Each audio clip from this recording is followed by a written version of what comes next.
Hey guys, it's Simon. This is Pro Wrestling Unlimited as we are here on the 5th of August 2020 to talk about everything that went down tonight on both AEW Dynamite and NXT on the USA Network. Also, give me 1 second, guys. I have to check a setting here. Good there, we're good there. Alright, because last time when I streamed, my settings were all off and I sounded bad, but I think we're good to go right now. We've got AEW, we've got NXT. I enjoyed both shows.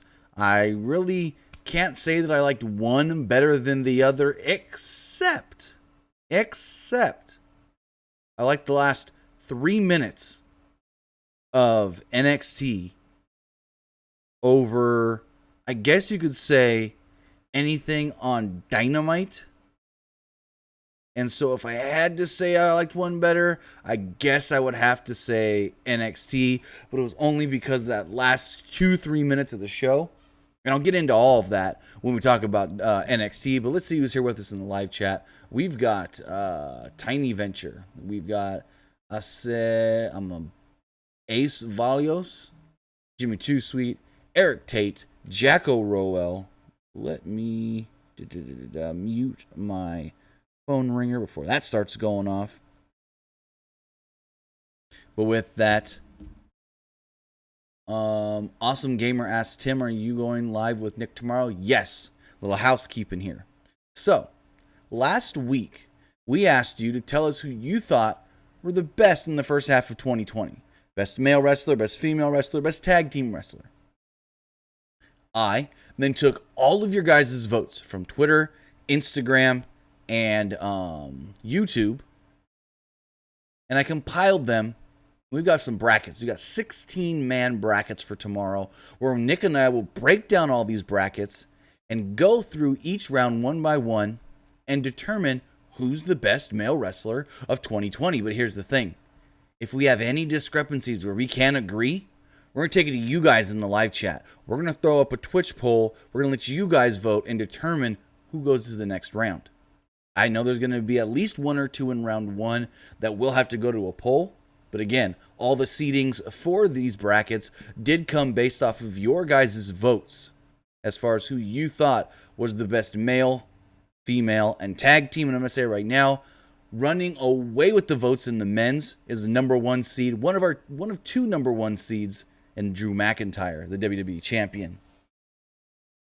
But with that, also, I want to say, if you want to support us here, twitch.tv/PWUnlimited, you can do so a couple of different ways. One, you can hit that subscribe button and give us a tier 1 subscription, or you can hit that subscribe button if your Twitch is linked to your Amazon Prime, because if you have Amazon Prime, then you have Twitch Prime, and if you have Twitch Prime, you get one free subscription to any Twitch channel you want to support, and I would greatly appreciate it if you supported us here at Pro Wrestling Unlimited. Also, you can also support us by giving us some bits.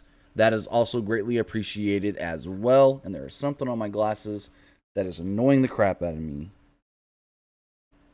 But let that sink in. Tomorrow, we're going to need your guys' help in the live chat, just in case we can't agree on anything as far as who is better than who. We've got 16 men, and we're going to determine which of these 16 was the best male wrestler in the first half of 2020. But that's tomorrow. Tonight was AEW and NXT, so let's kick it off by talking about Dynamite. Tonight's Dynamite saw Tony Schiavone, Taz, and Jim Ross on commentary. Again, no Excalibur. From what I've heard, it looks like they're going to keep Excalibur off of television for 30 days and then evaluate the situation after that, just to see if all the stuff with the, I guess you could say, racist video has I guess you say, what's the word I'm looking for? Subsided. But the show kicked off with a 12-man tag team match. It was the Dark Order's Mr. Brody Lee, Colt Cabana, Evil Uno, Stu Grayson, 5 and 9. Not 5 and 10, but 5 and 9. Taking on the Young Bucks, FTR, Hangman Page, and Kenny Omega. I thought there was a lot of chaos and a lot going on to where at the beginning of this match, I couldn't even take notes because I'm just like, what the hell is going on? Lee and Nick started it out. Lee didn't fare well, and so he tagged 9, who was the sacrificial lamb. The Elite and FTR worked over 9 at one point. The momentum shifted as Omega made his own comeback, and on Grayson and Uno, Nick hit a flip dive off the post. The match turned again as Dax sold a knee injury after getting hit with a double foot stomp off the second rope. I believe this is a worked injury, not a real injury to Dax Harwood. Cash and Page helped Harwood to the back, and so that just left, well, the core 3 members of the Elite, Matt, Nick, and Kenny, to take on 6 members of the Dark Order. Page finally did make his way down to the ring and got a hot tag from Matt. Page ran absolutely nuts, beating down Dark Order 1-on-5 as Lee looked on. Page hit a moonsault off the post, and Page then dared Lee to tag in and come get him. Lee and Page traded strikes. Uno cut Page off with a kick from the apron. Cabana tagged in and hit a Chicago skyline. Omega made the save before Page can get pinned. Grayson hit a 450 on Page for a near fall. The Bucks jumped in for a super kick party, that is. The Bucks hit tandem super kicks on Brody Lee, and then a snapdragon suplex was seen from Omega. The finish, though, saw Page go for the last call on Lee. Lee ducked and hit Page with a discus lariat to pin him, knock him out, pin him, and pick up the victory. A lot going on in this match. I thought there were some bright spots, but overall, there was just, for me at least, and some of you guys may say I liked that match, but for me, a little too much going on. Just a smidgen. A little too much going on for me. And here's my other thing. Well, this is a nothing kind of thing, but how come on Dynamite the whole thing is Colt Cabana's with the Dark Order? Colt Cabana is a member of the Dark Order and this and that. But then when you watch BTE, he has nothing to do with the Dark Order. It's like that's not even a thing. Dark Order's doing their own thing recruiting people, and he's just doing his silly, wacky bullshit with Kenny Omega. So, I don't know. I don't know why they can't have him also with the Dark Order on BTE. I get it that they started the Omega stuff a while ago. It doesn't make sense. We see best friends arriving at the building in Trent's mom's van. And my question is, if it's Trent's mom's van, why is Chucky T driving? Why is Chuck Taylor driving? Didn't Trent drive his mom's van? I don't know. Maybe Chucky T is just the guy that always drives. I don't know.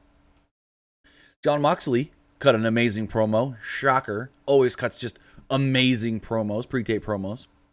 He said he had a lot of demons early in his career. He also had people trying to talk him out of different things, like, oh, you shouldn't fight that guy. You shouldn't do that death match. You shouldn't this, you shouldn't that. And he didn't listen. And now, because of that, he understands why Darby Allin wants this fight tonight. He said roles have reversed now.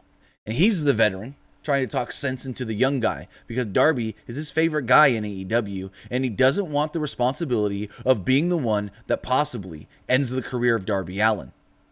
Moxley asked Allin to stay down when he tells him it's time to stay down.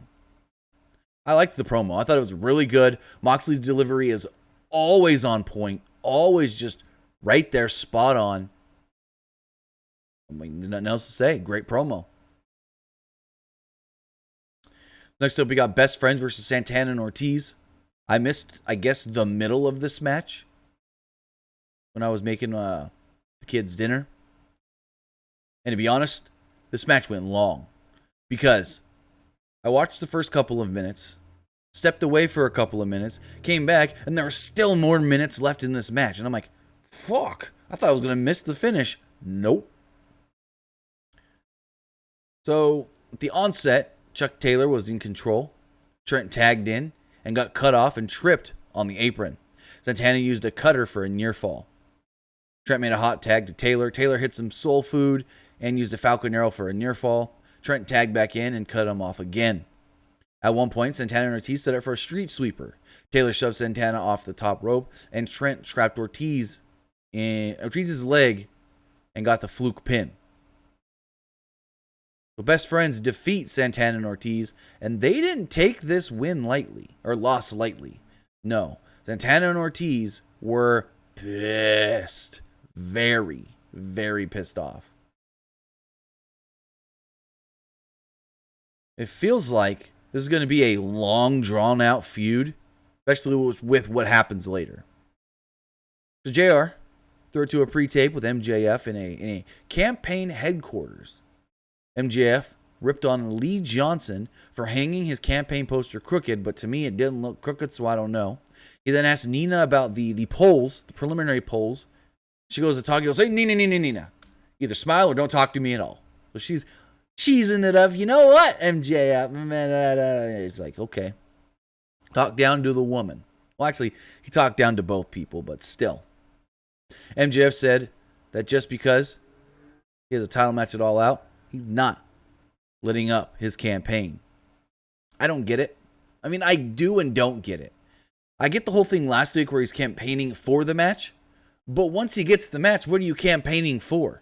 It's not like you're campaigning for the fans to be on your side. That doesn't fucking matter. It's not like you're campaigning for votes because if you get more votes than Jon Moxley, all of a sudden you win the belt. No. What is this? The Impact Wrestling Grand Championship where the judges vote? No.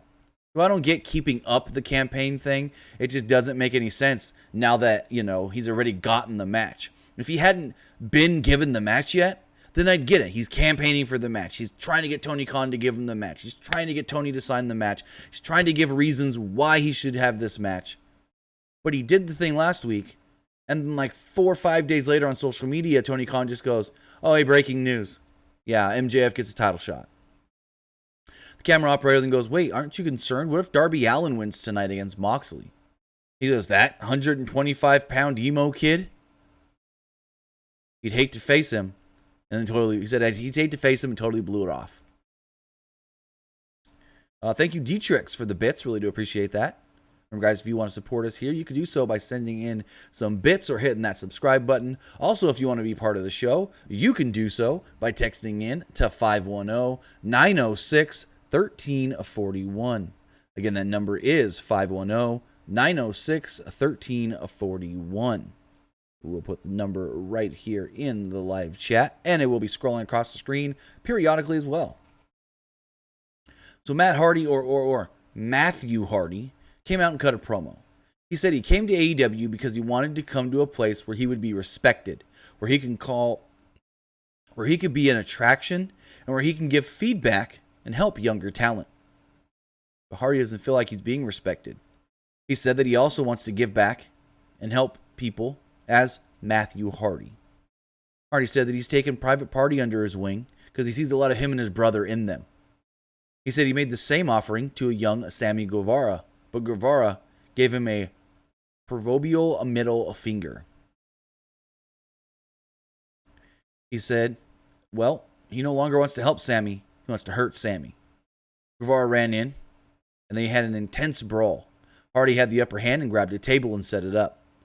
Guevara took over, got control, and laid Hardy out on the table. Then, I don't know what the fuck Sammy Guevara was thinking here, but he takes a folding chair, a steel folding chair, and instead of folding it up and hitting Matt with it, he takes it unfolded and just throws it with all of his might into Matt Hardy's head. Matt Hardy starts bleeding everywhere. The leg just right into Matt's head. I believe it was all real blood. Sammy then goes up on the fucking ramp and hits a cannonball corkscrew dive deal, sending Matt right through the table as Matt is just gushing blood. Just gushing everywhere. Don't know if it was fake blood. I don't know if it was real blood, but it looked like it was real blood. And I think Matt's wife, Rebby, what did Rebby say on Twitter about that? She's always outspoken about shit. As soon as that spot happened, she sent out a tweet and just said, "Fucking dumbass."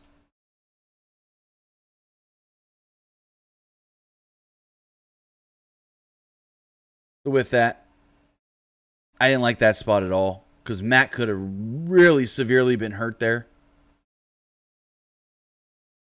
People came down. Guevara was told to leave, and there we go.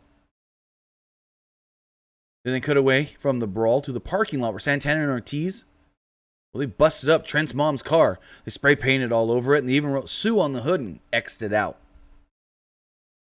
Again, this is why I think this feud ain't ending anytime soon. It's going to probably have another match either on Dynamite or even in a couple of weeks. A month from today at All Out. Next up, we got the in-ring debut of Matt Cardona and as he teamed with Cody to take on Alex Reynolds and John Silver of the Dark Order. Basic tag match. Like, nothing special about this match whatsoever. Cardona looked fine. Cody sold a ton for Reynolds and Silver. Yeah, that was basically the match. Reynolds and Silver almost immediately cut Cody off early, ramming him ribs first into the ring frame. I guess the big thing tonight was everybody's got to take a bump off the apron or on the apron or something like that. Cody sold the ribs throughout most of this match. Reynolds and Silver continue working on the ribs throughout the commercial break. Cody tried a backslide, but Silver blocked it. Cody hit a power slam and made the hot tag. Cardona hit a drop kick through the ropes to the floor on both Silver and Reynolds. Cardona hit a double underhook powerbomb on Reynolds for a near fall. The match then broke down.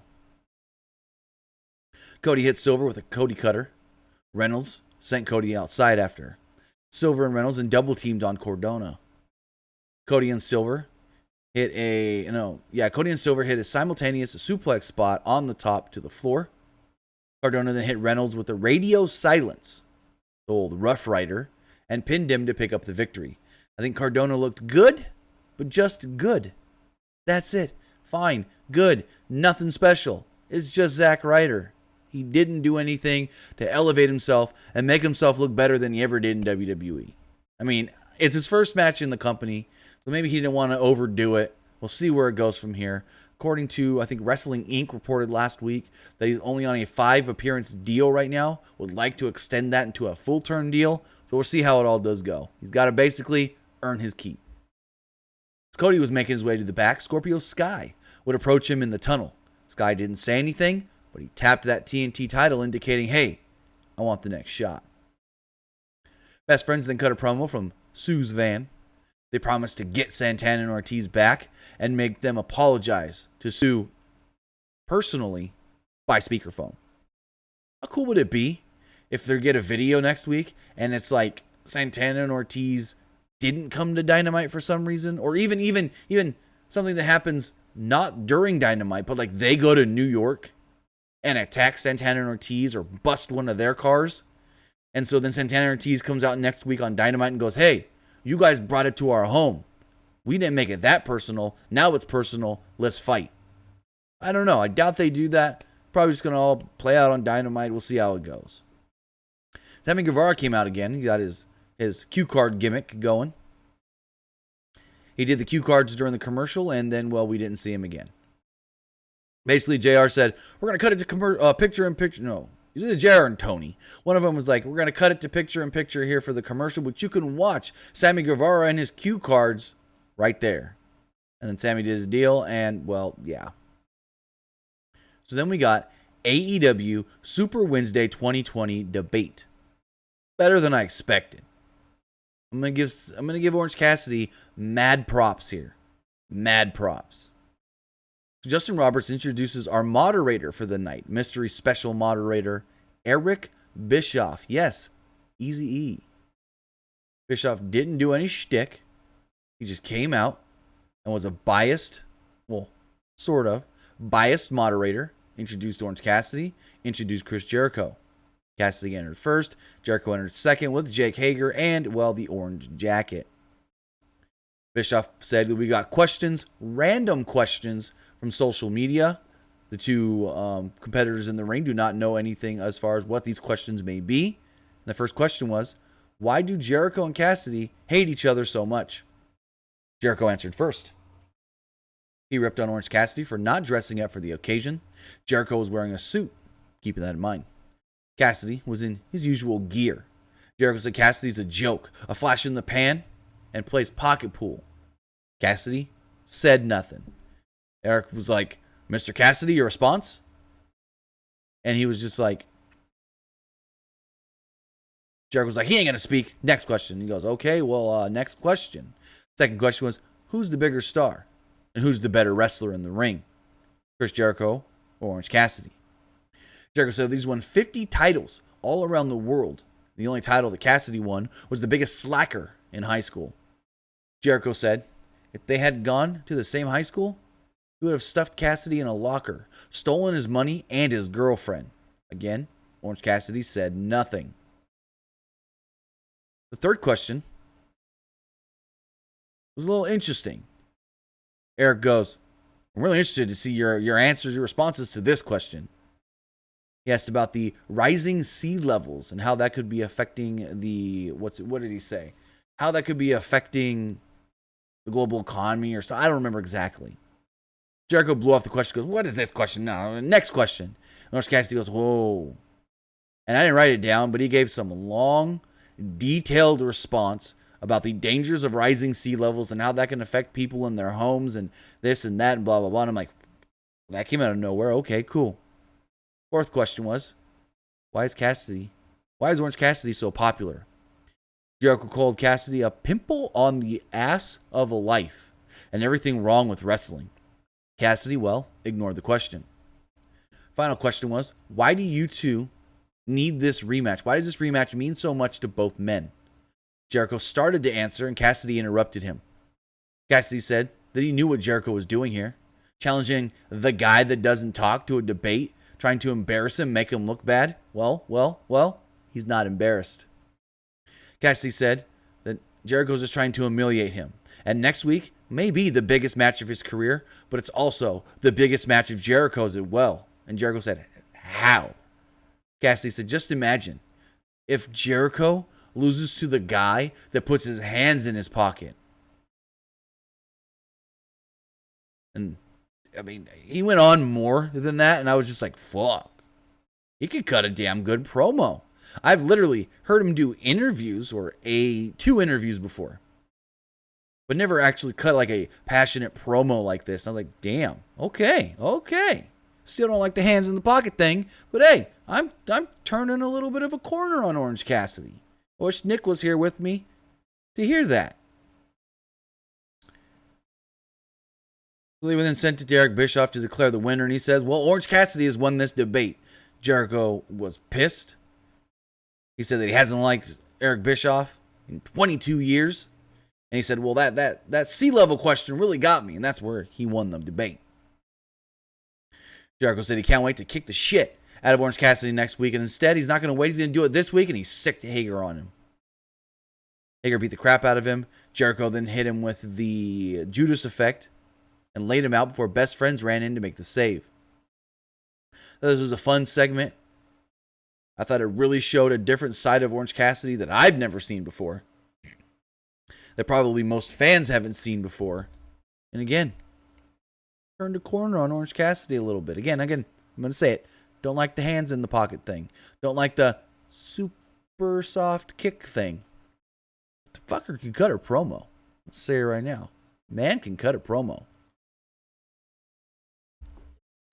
Next up, Tony Schiavone interviewed Britt Baker.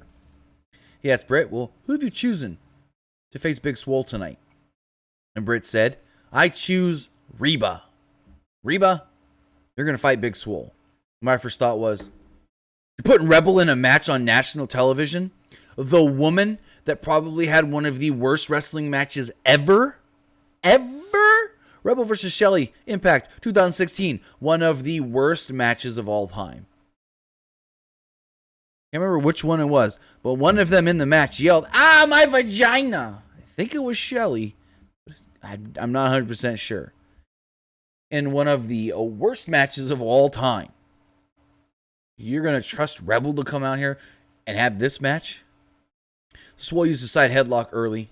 Rebel came back with a bad looking, I don't even know, suplex, Falcon Arrow type deal. She picked her up for the suplex, but barely got her up, and then turned to 180 and then just dropped her down.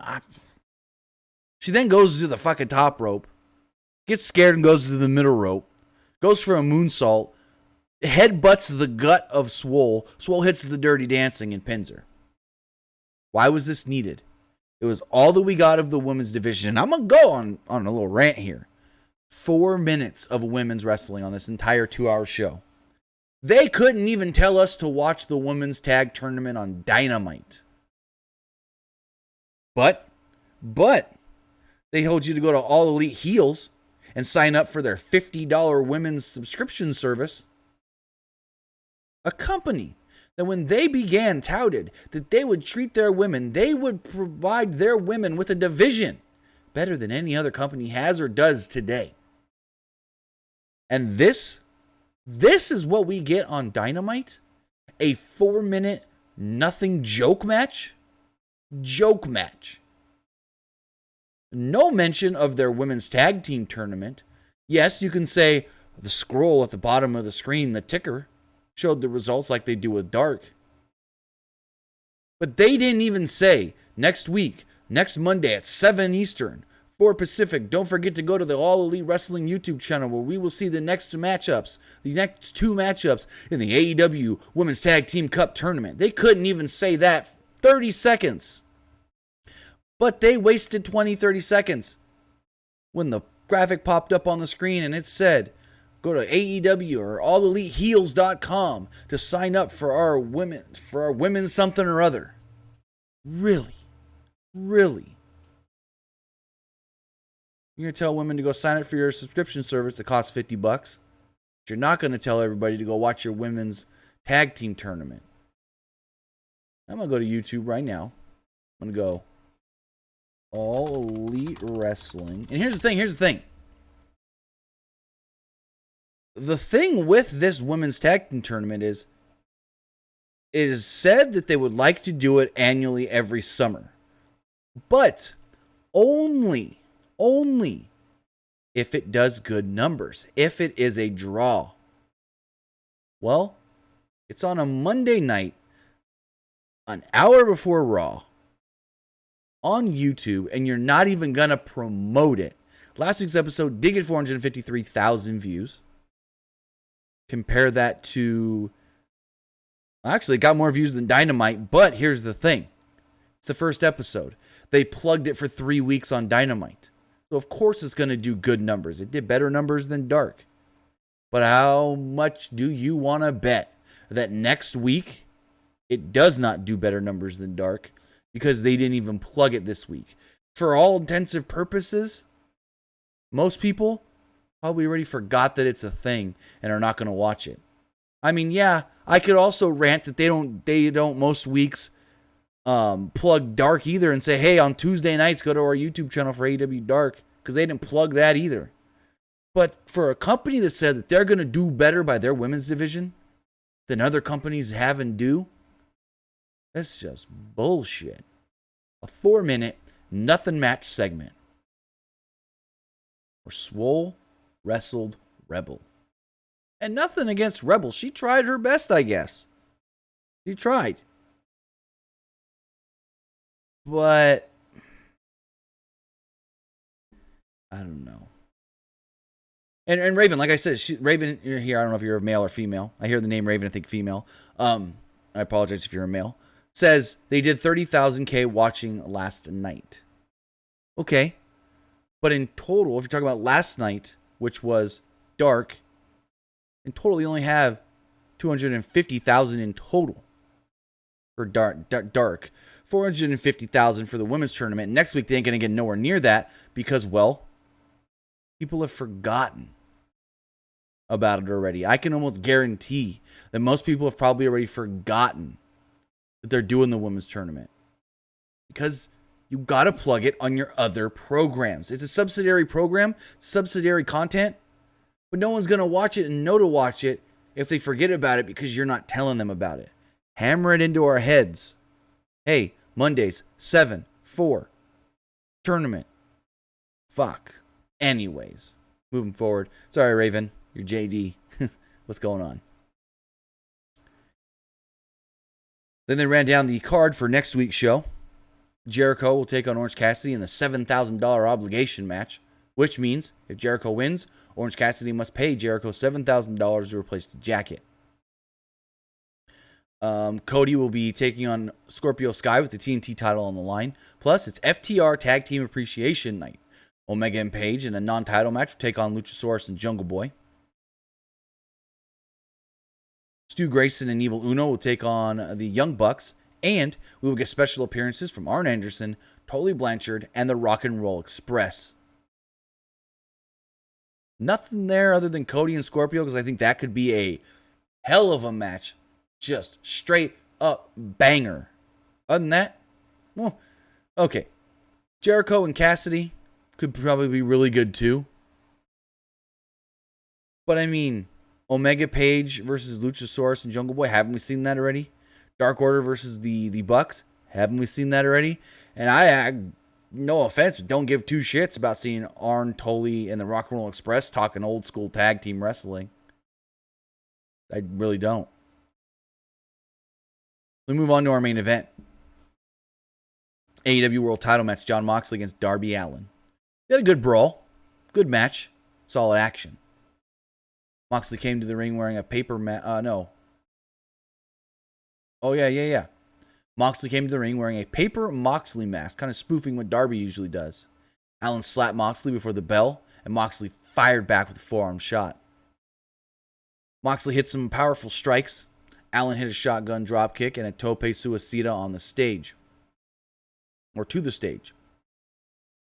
Moxley threw Allin off the stage into the ring post before a commercial break. Moxley used a single leg crab and an STF during the break. Moxley hit the X-Plex. Allin came back with the tackle through the ropes as they crashed to the floor. At one point, Allin stomped on Moxley's hand and hit a flip dive off the post to the floor. Back inside the ring, Allin went for a second rope coffin drop, but Moxley blocked it. Allin hit a code red for a near fall. At one point here towards the end, Wardlow and MJF would run down to the ring. Wardlow distracted the referee as MJF grabbed the AEW World title, jumped in the ring, and laid out Moxley with the title shot, or the belt shot, whatever you want to call it. Allin then hit the coffin drop, but Moxley kicked out. Moxley bladed after taking that shot from MJF with the belt, so you see him bleeding. Allin then hit a backpack stunner and a running back elbow. Allin came off the top with another coffin drop, but Moxley caught him on landing and put him in a sleeper. Moxley then had him in a hit him with a gotch style pile driver. Allin, though, kicked out at 2. Moxley hit a paradigm shift and pinned Darby Allin to retain the title. After the match, Darby was knocked out, and for some reason, Moxley grabbed him and cradled him like he had hurt him, like he was sad for what he had to do to him, but also stated that he was proud of him for the match that he gave. Then they cut to MJF in the back, who was watching on a monitor and was livid, completely pissed that Jon Moxley had retained. Basically, MJF came out hoping to screw Moxley, thinking that it would be easier for him to take on Darby Allin than it would Jon Moxley with the title on the line. So there we go. If I had to rate this show, I'd probably give it a 7. Honestly, I'd give both shows a 7. I thought both shows were good, not great. And let's talk about the other one, NXT. Hot Rob in the chat says, what if Chris Jericho was to lose to Orange? Then Jericho loses to Orange. Plain and simple. I think if Jericho loses, then you build up that rubber match, rematch, rubber match, whatever you want to call it, for All Out. I think that's where they're going. Orange versus Jericho, the trifecta at All Out, in some sort of a gimmick match. Thanks, JD. I really do appreciate that.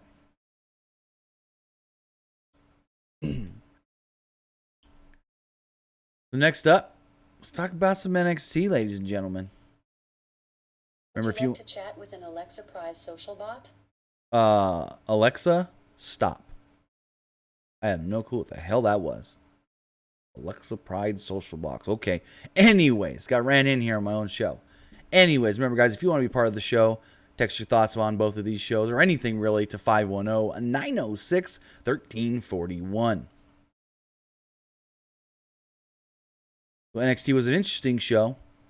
especially the last 2-3 minutes of the broadcast. The show opened up with a number one contenders match to decide the challenger for Io Shirai at, well, NXT TakeOver.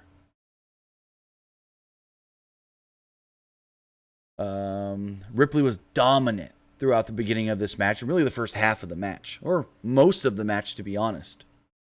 She took her time and methodically was aggressive towards Dakota Kai. Kai was reeling and scrambling when Ripley grounded her on the mat in a body scissors. Kai with some okay counters, and at one point did hit a lariat to knock down Ripley. Ripley executed a delayed vertical suplex early on in the match.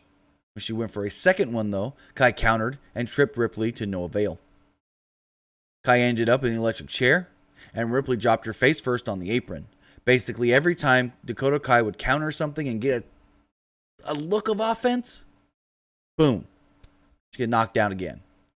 Rhea just, no, wasn't going to take much from Dakota Kai, which is not a good look for the woman that's becoming the challenger. So the match goes to commercial, and when we come back, well, Rhea Ripley was on the offense again. Ripley fires up. She plants Kai with the facebuster and got a 2 off of it. Kai would fight back as they traded some strikes and kicks. Ripley, though, again, right back on the offense with the flapjack and another 2 count. Ripley with the pump handle went for the riptide. Kai countered into a nice spike DDT. Ripley, though, still managed to kick out and really didn't sell the DDT all that much. Ripley went for her prism trap, submission hold deal, but Kai was able to escape. Ripley blocked an attempted superplex, and she knocked Kai off the apron. Kai fell back into the ring when suddenly, out of nowhere, Mercedes Martinez would run in and boot Rhea Ripley in the face. Kai would capitalize, go for the go-to kick, and then pin Rhea Ripley to become the new number one contender. Basically, Dakota Kai was just getting dominated. Rhea Ripley was dominating the entire match. And what they did was make Dakota Kai look weak in becoming the challenger. Because every time she would get a counter, ass beat again. Knocked right down. Just destroyed.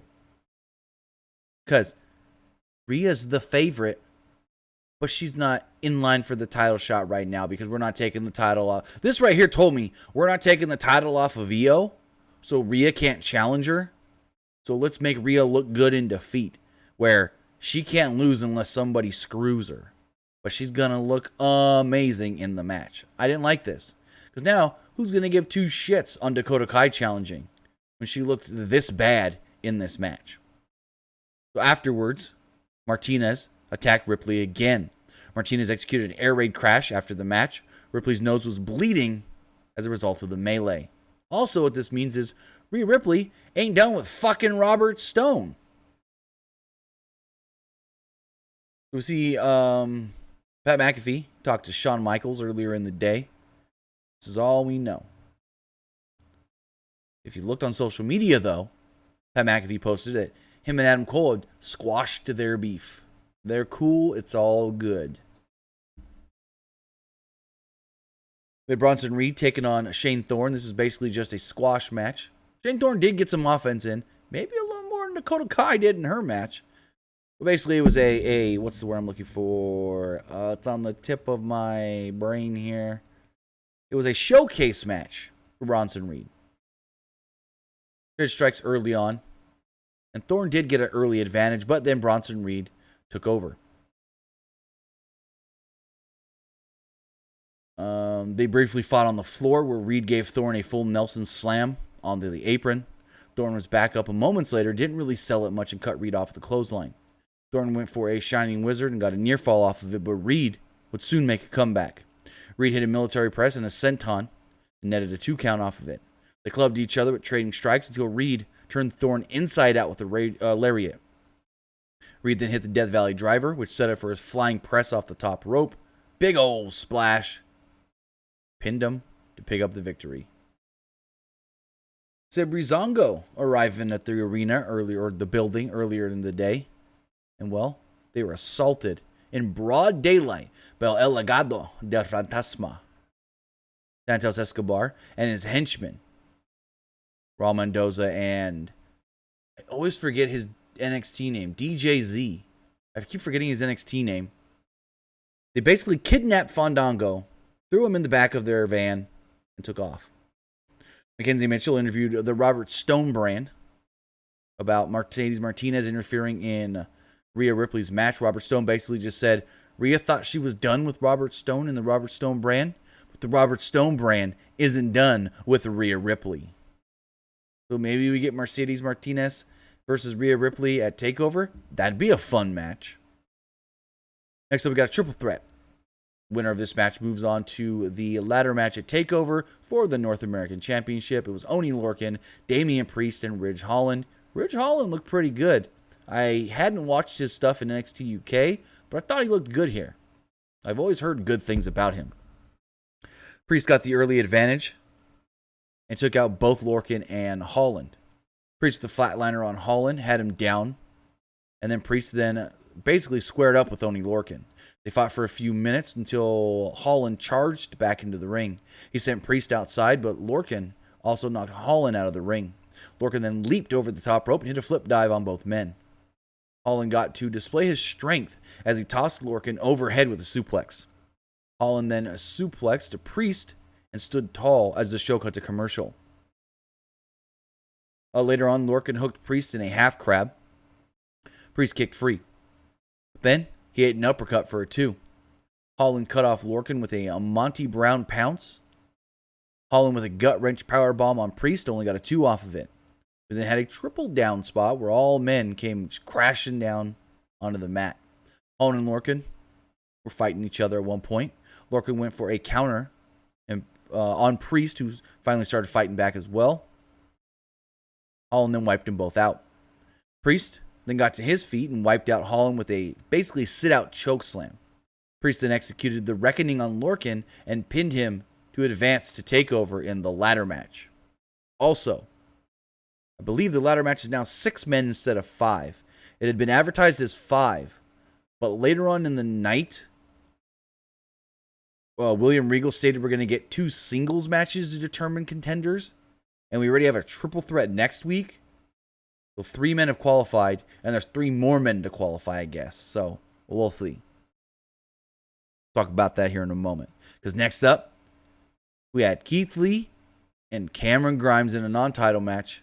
Lee looked very strong, and Cameron Grimes, well, he was Cameron Grimes. Basically, perfect little foil. Perfect little shit. He plays the little piece of shit so well. Like I had said in the past, he's so annoying, I don't like it.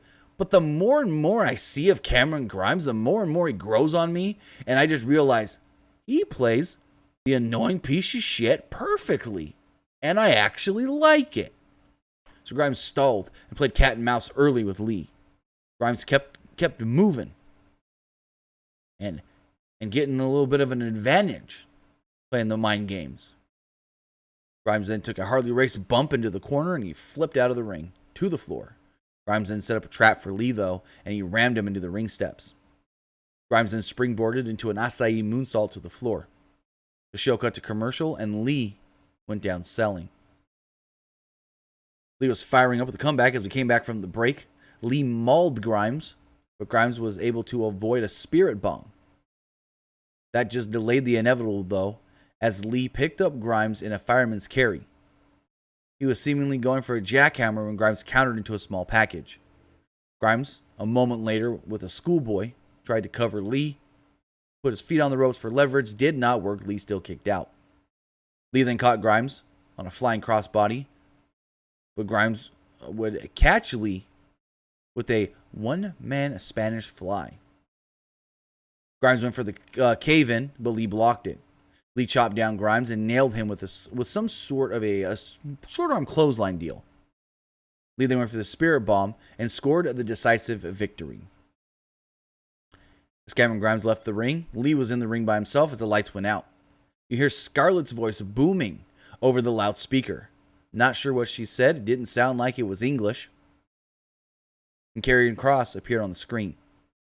He said since he started here in NXT, he's never seen William Regal one day out of that whole time. He said because of that, he hasn't gotten what he wants. He says that Keith Lee is somebody that gets things done. And Keith Lee needs to get this done. He wants a title shot. And until he gets what he wants, he's going to do what he wants. And they showed him as he attacked multiple wrestlers in the back, in the locker room. Not sure who they all were. I think one was Danny Burch, one was Drake Maverick, and I couldn't tell who the first guy was. Basically said that this will continue to happen until I get what I want. And then we got a video from William Regal. Didn't address this at all. But he did state that unfortunately, Dexter Lumis has suffered a serious ankle injury and could not be cleared to compete in time for NXT TakeOver on August 22nd.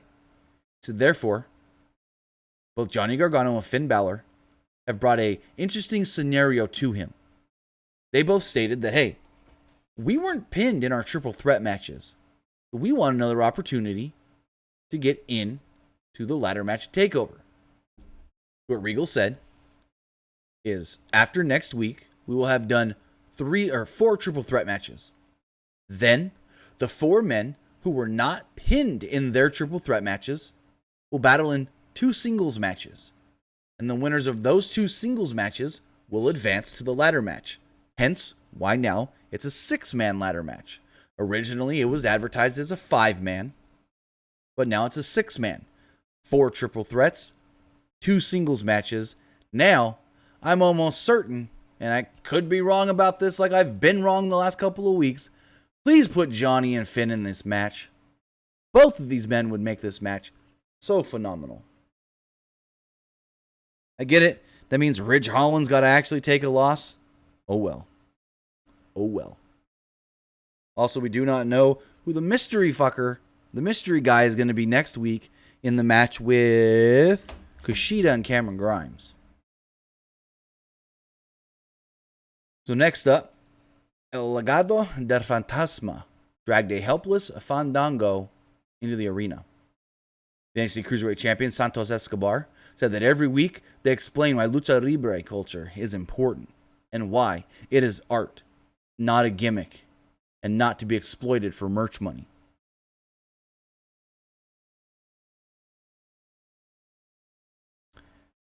He said people like Fandango are just gimmicks. Breezango, on a previous episode, had spoofed Lucha Libre in their entrance. And that made Escobar very mad.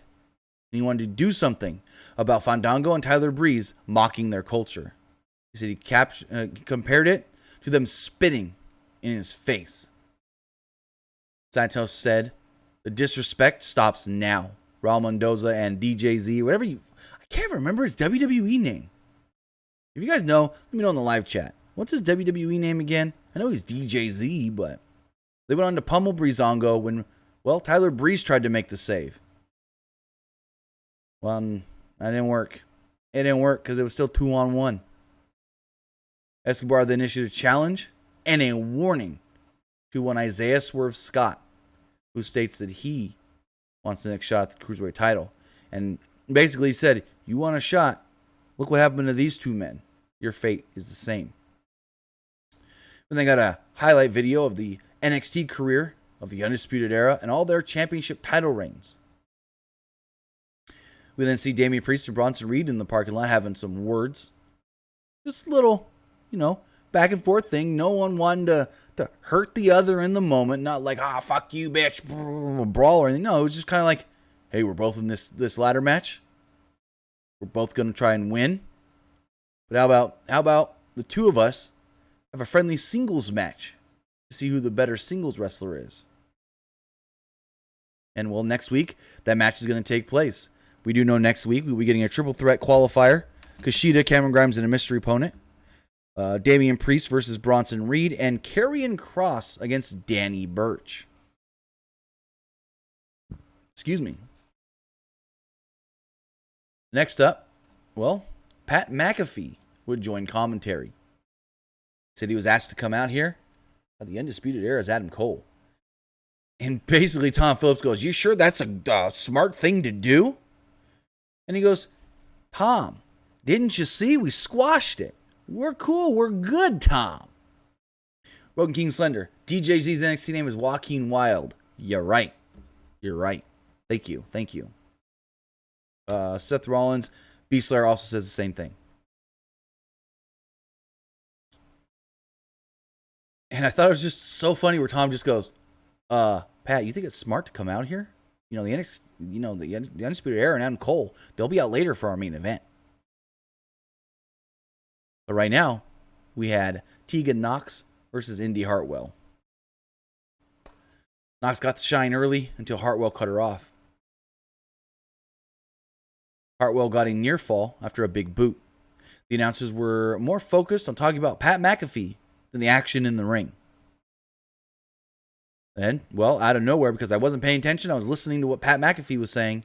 We see the shiniest wizard get hit on Indy Hartwell by Tegan Nox. And Tegan Nox picks up the victory. So next up, Imperium. Marcel Barthel and Fabian Aichner were set to defend the NXT Tag Team Championships against the Undisputed Era's Kyle O'Reilly and Bobby Fish. Both Adam Cole and Roderick Strong were at ringside. So basically, the match itself seemed pretty good, but you were distracted for most of it. You were distracted for most of it because they were just talking about Adam Cole and Pat McAfee. And that's all this was, to build Adam Cole and Pat McAfee. And I don't know what the fuck's going on with these two.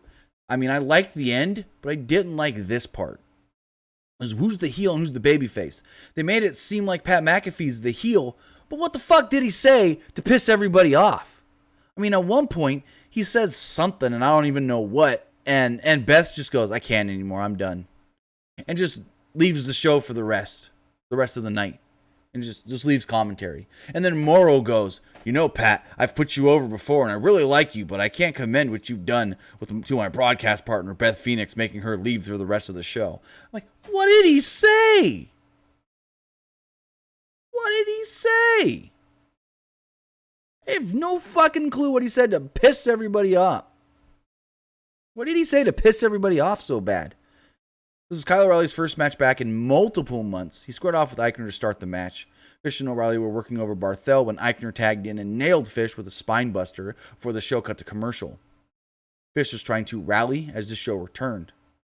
Meanwhile, Cole glared at McAfee, and Tom Phillips let us know, you know, you're less than 20 feet away from Adam Cole. You may want to stop talking about him because he can hear everything you're saying. And my thought was, what did he say wrong, Tom?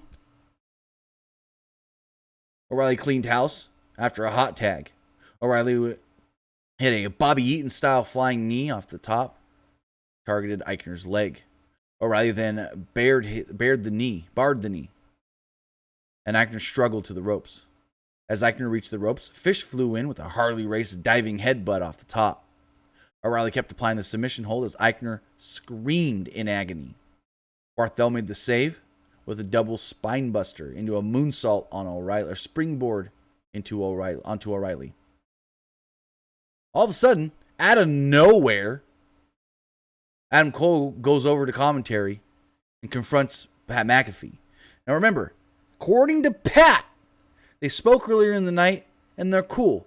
All copacetic kumbaya. Cole then starts cutting a promo on McAfee, telling him to knock it off with the jokes.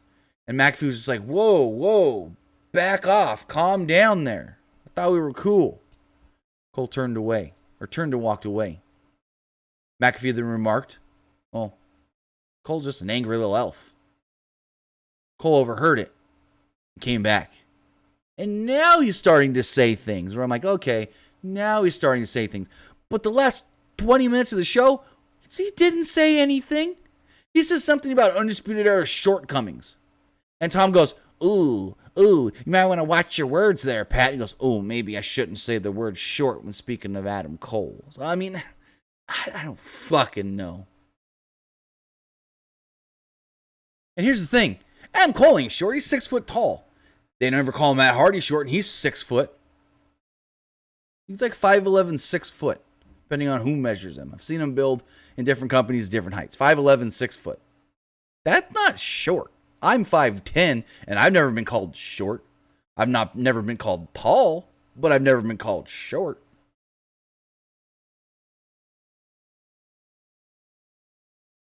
They start jaw-jacking. Cole starts screaming at McAfee. Roderick Strong comes over to hold Cole back. All of a sudden, a bunch of referees, Shawn Michaels, Triple H, they all come out. And then freaking Adam Cole is yelling so loud that Kyle O'Reilly gets distracted. He's like, Adam, calm down. And then fucking gets destroyed by Imperium. Gets laid out with a European bomb and pinned. So Imperium keeps the belts. McAfee was then told to leave by Triple H, basically. Triple H and Shawn Michaels was like, just leave. Get out of here. Go. And he's a little reluctant at first. McAfee told Cole that for the rest of his life, Cole's just going to be a tiny, itty-bitty, short little bitch. Officials held Cole back as he tried to jump over the announce table. So he's halfway jumped over the announce table. Pat McAfee walks off. Remember, Pat McAfee was an NFL punter. So he turns around, runs back at the announce table, and pops Adam Cole. So hard that Adam Cole is just laid out, knocked out cold. Triple H gets in Pat McAfee's face, yells at him to leave, and as Pat McAfee is leaving, walking out of the building, he basically says these are some unsafe, unprofessional working environment. Adam Cole is being checked on by Triple H. No, Shawn Michaels. Shawn yells for help, and the show goes off the air. So I guess Pat McAfee is supposed to be the heel, but I mean, yeah, he maybe made one short joke. Pissed everybody else off. Adam Cole's the one that came and got in his face after Adam Cole told him earlier in the day, we're all good. So when he tried to defend himself, he's the bad guy. When Cole tried to attack him and he defended himself, Pat's the bad guy. I don't get it. But Pat McAfee's the heel here, and the Undisputed Era just fucking turned babyface. Okay, I liked it, but I'm a little confused. Again, I liked the last 2-3 minutes of this show. I thought the dynamic was interesting, but it was a little confusing.